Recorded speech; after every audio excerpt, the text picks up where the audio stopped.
Melania Trump donned an elegant black coat to attend the state funeral for former President George H.W. Bush on Wednesday morning.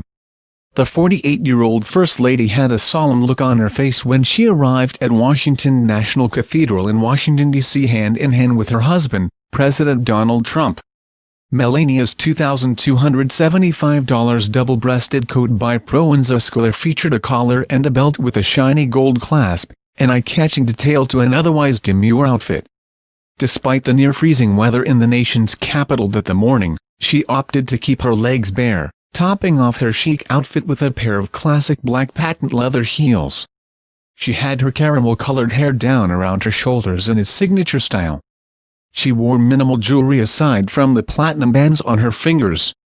Melania and her husband arrived amid solemn music about 10 minutes before the service was scheduled to begin. They held hands as they entered the cathedral and walked down the aisle before taking their seats. Seated in order of presidential precedence, Trump sat on the first seat in the first row of the Washington National Cathedral with the First Lady beside him. Next to her was former President Barack Obama, former First Lady Michelle Obama, and then Bill Clinton with Hillary Clinton beside him. Obama, who was already seated, shook the First Lady's hand as she sat down next to him. Clinton also greeted Melania with a handshake.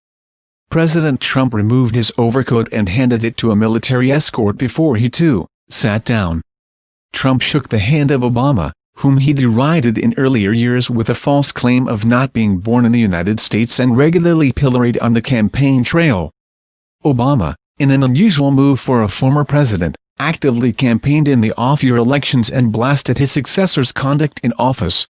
Michelle, who trashed Trump in her new book, then reached across her husband to shake Trump's hand.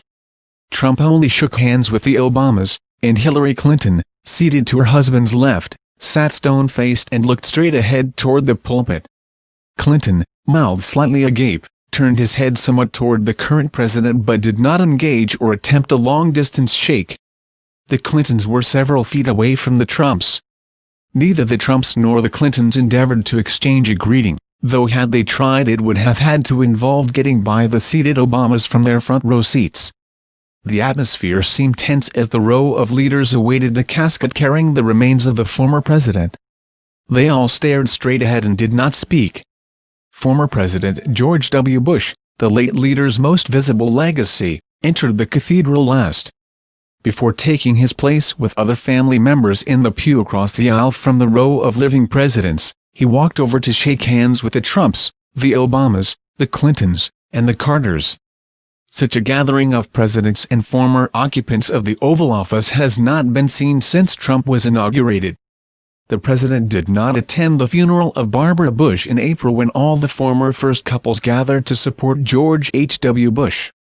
Melania, however, did attend as a representative of the current White House. George H.W. Bush's stately cathedral memorial was held after a day and a half of lying in state in the U.S. Capitol Rotunda, where Republicans and Democrats lined up for hours to pay their final respects. Trump has been consistently critical of the late Bush for his military adventurism and regime change policies in the Persian Gulf and Panama, which he believes sacrificed too much American blood and treasure for minimal return. He even mocked Bush's 1,000 points of light volunteerism program this summer, claiming his Make America Great Again slogan provided a better, more aspirational vision.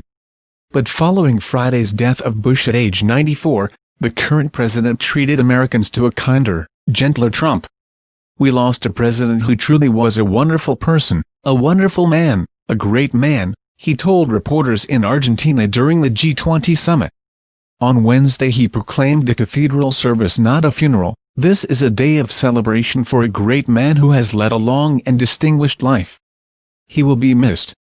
Though Trump sat in the front row, he didn't offer a eulogy. Former Florida Governor Jeb Bush said Tuesday that former President George W. Bush had dibs. Other eulogists included Alan Simpson, the former senator from Wyoming; Brian Mulroney, the former Canadian Prime Minister who also spoke at Ronald Reagan's funeral; and presidential historian John Meacham, who wrote a Bush biography. The Trumps visited with members of the Bush family on Tuesday at Blair House, the U.S. president's official guest house. Former First Lady Laura Bush went to the White House on Tuesday morning for a tour of Christmas decorations with Melania. The Bushes greeted the Trumps hours later. President Trump shook both Bush's hands. Melania opted for kisses on both of their cheeks before they disappeared inside the White House. And subscribe to channel. Thank you for watching my video.